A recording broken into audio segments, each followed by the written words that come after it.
in our first episode, we talked a little bit about the Columbo tactic. We're sharing information here today about how to enter into conversations, kind of remove the fear from talking to others about your faith.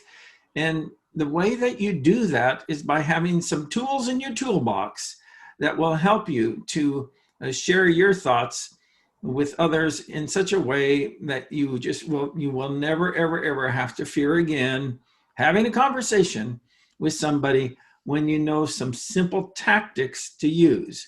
My guest today is Jacob Varghese. I think I got it right, didn't I? Yes, you got it right this time, Kerry. All right. So, and he's coming to us all the way from the United Arab Emirates, and it's just such a pleasure to visit with you. We have been having a lot of technical problems that we're trying to iron out. And so, but you know, it's amazing to me that that a couple guys who live on completely opposite sides of the world can even have a conversation like this. So I'm glad that you're able to join me, Jacob. And so tell me, we were talking about the Columbo tactics that you like to deploy in a conversation. Yeah. I don't want you to give me a complete recap, but just give me some of the high points of the first part of the Columbo tactic. By the way, the Columbo tactic is based on an old TV show where he was a detective and he'd always come back with another question. And it was through his questioning that he was able to solve the crime. And so it's through questioning that you're able to bring people into a greater understanding of the gospel. The first question that we like to use in a conversation is what, Jacob? Well, the first question is, what do you mean by that? No. What do you mean by that? No, I'm sorry. I'm just messing with you. So the first question is what? What do you mean by that, right? Yes. Yeah. Why is that such a powerful question to ask somebody when you're having a conversation? Well, it's exactly what you did right now. When you asked me, what do you mean by that? I was startled and I was thinking, well, did I get it right? Did I put my question the right way? Or did I make an error somewhere? So what it immediately did was it took the burden off you, Kerry, and it pushed the burden to reassess my point, think through my point, and make sure what I'm saying is right upon myself, the person who's making the assertion. So the key advantages to quickly recap is it takes us the immediate anxiety and burden pressure of you because you're just asking a question.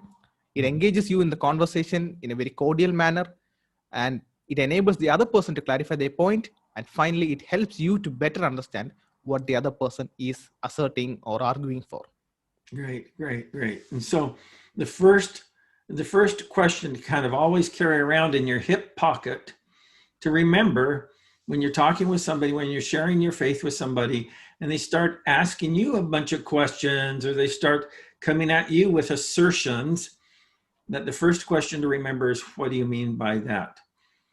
Talk a little bit about the second question that is part of the Columbo tactic that we're talking about. Right. And after you get the person to clarify what they mean, for example, like we used the example in the first dialogue about a person saying that belief in God is the product of socio-biological, political evolution.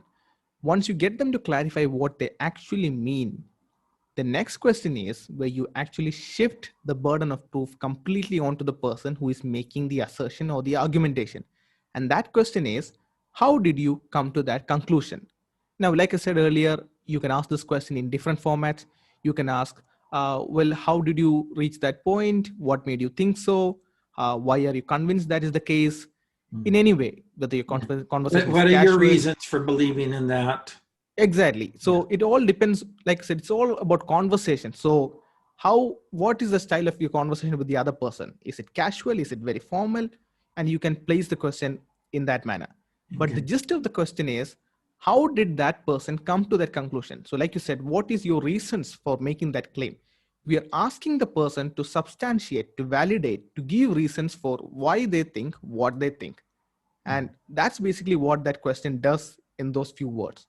Yeah. Okay. So let's play a little bit with the point that you brought up in our first session, and then also in this session, where somebody comes and says, "So I'll be the non-Christian, you'll be the Christian, okay?"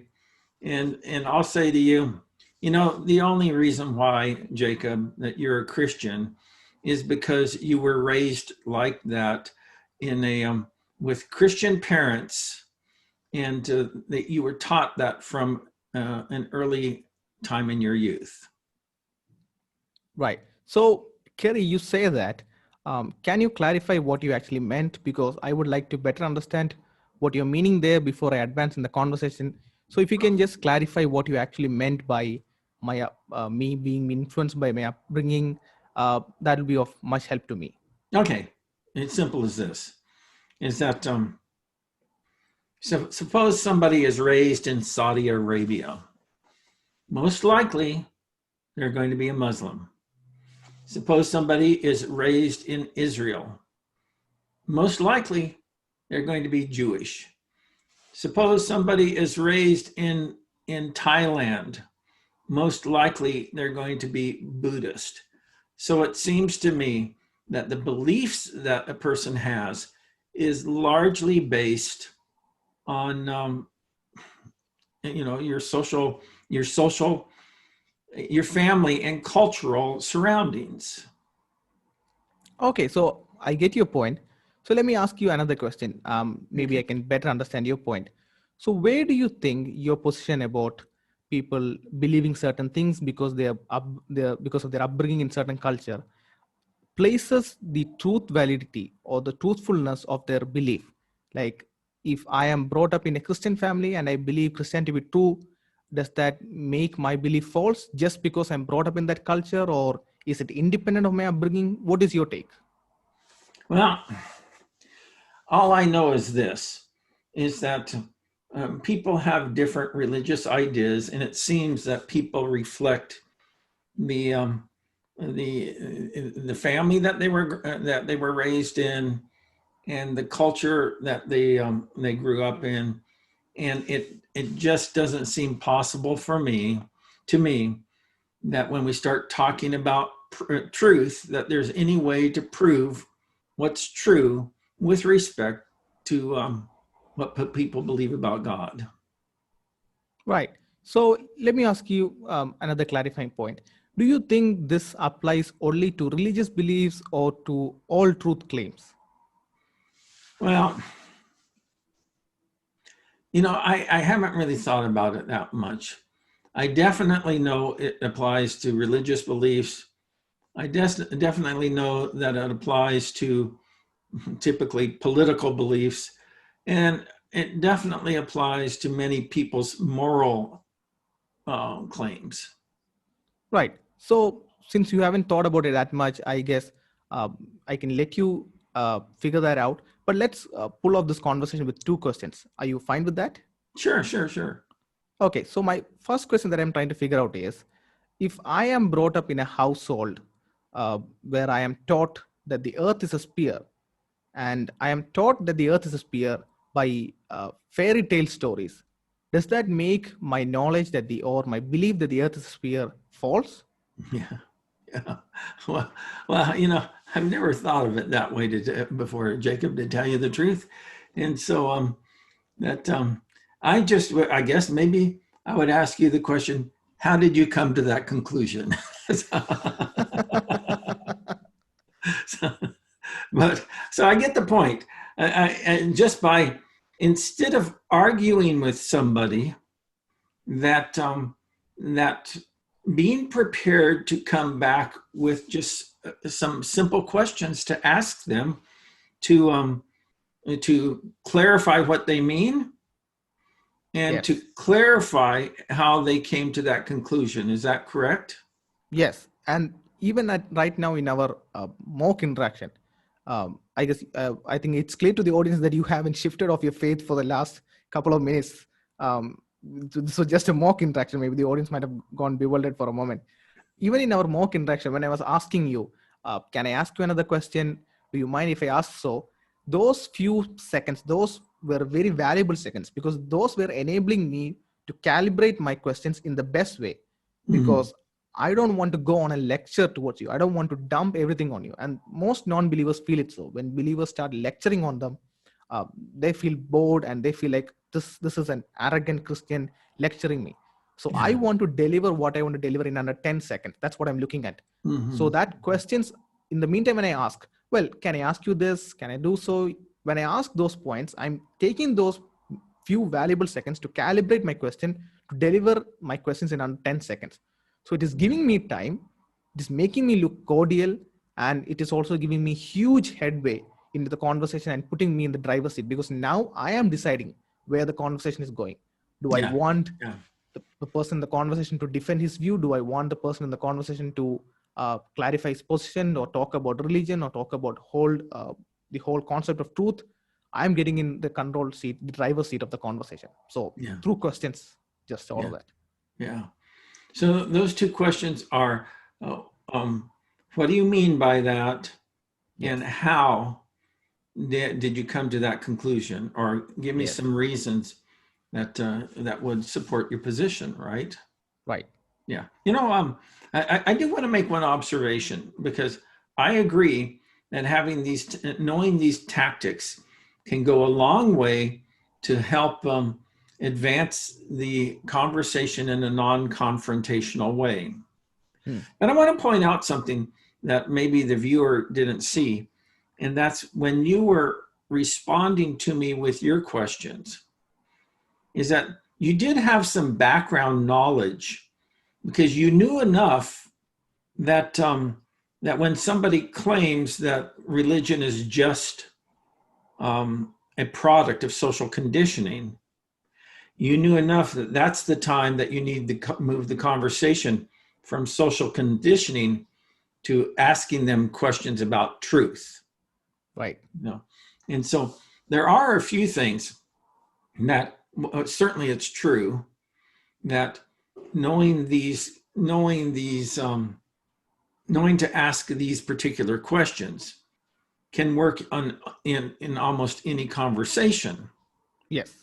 But if you're going to help move the conversation in a more effective manner, you must learn some background information to help do that. Is that correct? Absolutely. And I guess I can chip in one of my recent interactions. I was in I'm still in a group with some prominent atheists from India, especially from the southern state of Kerala. And one of the persons in the group is a cosmologist. So he is a proper PhD cosmologist. And he is someone whom the atheist community highly promotes, because they still promote the view that religion is in stark contrast to science. That is one of their key points. So one point that Greg makes in the book is that never make a full frontal attack on a superior force. So if you know that the person you're dealing with is very knowledgeable in that matter you're talking about, do not go full on upfront, because that is an idiotic move, because you are underpowered. So in this conversation, he was talking about causality, and he was speaking about how in the initial point of the universe, the cause and effect breakdown, and how if the universe is created, there must be time, because cause and effect can work only in a time sense and all that. Now, I have certain knowledge about philosophy. I'm not an expert, but I have some points to keep in mind in talking about time and simultaneous causation and the like. So but at the same time, I knew that if I were to go on full on with him, I'm going to be immediately underpowered, because the moment he throws out some statements in quantum mechanics, I'm going to be befuddled. I would need to figure out the entire thing to say anything in return. So I asked him questions to clarify. Okay, you mentioned cause and effect don't behave so and so manner. Is there any scientific data that has made you think so? What about simultaneous causation? Here is an example. What do you think of it? And I asked these questions. And what interestingly turned out was that he was not aware of simultaneous causation, and his entire point was neutralized at that very moment. So there was my background knowledge, but the way I posed this question helped me to bring out what he actually was thinking about. And what it went on to do was, a couple of weeks later, he was interviewing someone for his their atheist video programs. and he brought up this conversation that happened in the group. And he brought up this point of same causality, but he couldn't advance what exactly I said, because as it turned out, his lack of knowledge in simultaneous causality and philosophy and all put him at a disadvantageous position. And that video actually turned out to be good of advantage to me. So I am dealing with someone who has vast knowledge than me.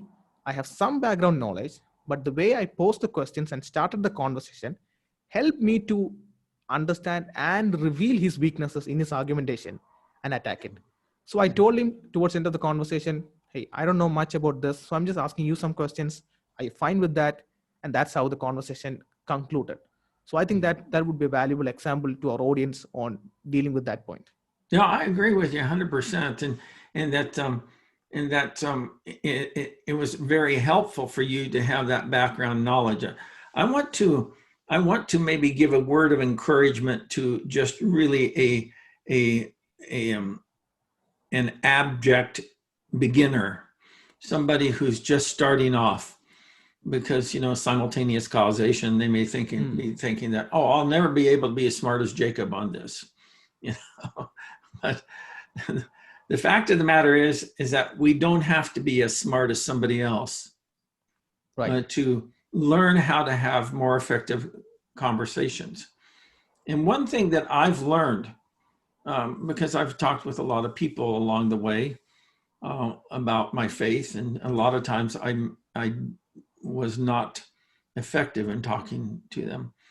But one thing that I've learned is that you don't have to have all the answers.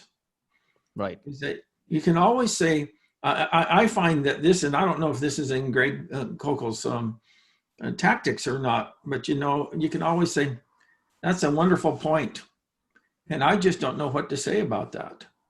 But I'd like to have a chance to do a little bit more thinking and research on that point and get back with you next week. Would you be open to that?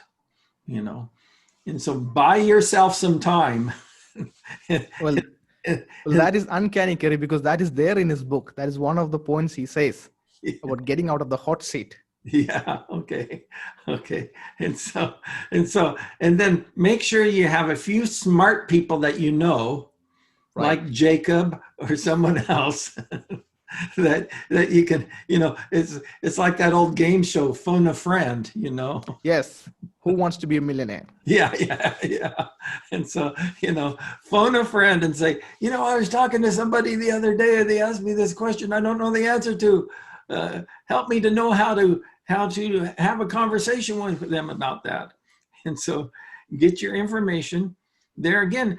And if they come back with a rebuttal that you don't know the answer to, you say, man, you caught me again. I'm going to have to do more thinking about that.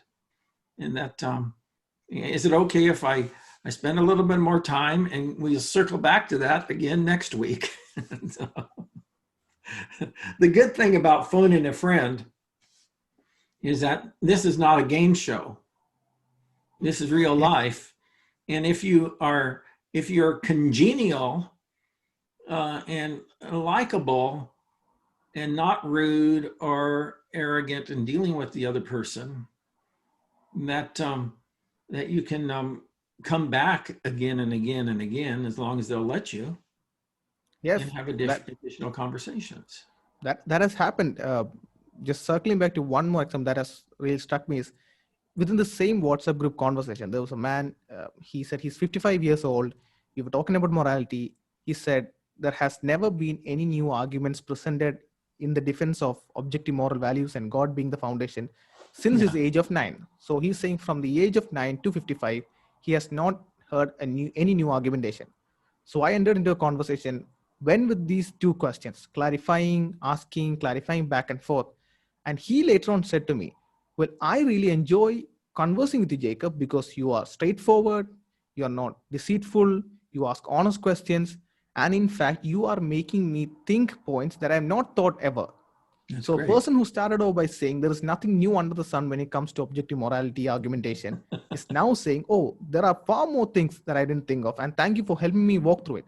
Yeah. So I believe that my attempt to be as sincere as possible was visible to him. And like we mentioned in the first part about being about our character. and simple questions has made huge headway into the conversation. So Yeah. it's been tried and tested, and all of the listeners can tap into these tactics. Yeah. Jacob, I really enjoy visiting with you on these topics. You're a man who has thought through a lot of these. You have a lot of practical experience and wisdom to share with others. And I would like for us to continue to walk through some of these tactics that Absolutely. that we can use to have better conversations. And Yes. so, how about we meet up again soon and do another few recordings on this topic until we cover the material effectively. What do you think about that? Well, I'm all on board. Let's go ahead, Okay. Kerry. Now that we know, now that we've worked out some of the technical problems, that we know that we're going to use the Zoom platform for now, Yes. and that we'll have a chance to meet up again. Absolutely. So that's it for today. I appreciate each one of you who has checked out our videos, and I would encourage you to continue coming back, because as you can see in talking with Jacob, is that there's just plenty of good conversation here and plenty of good information that we can learn from. So thanks for joining us. We'll see you next time.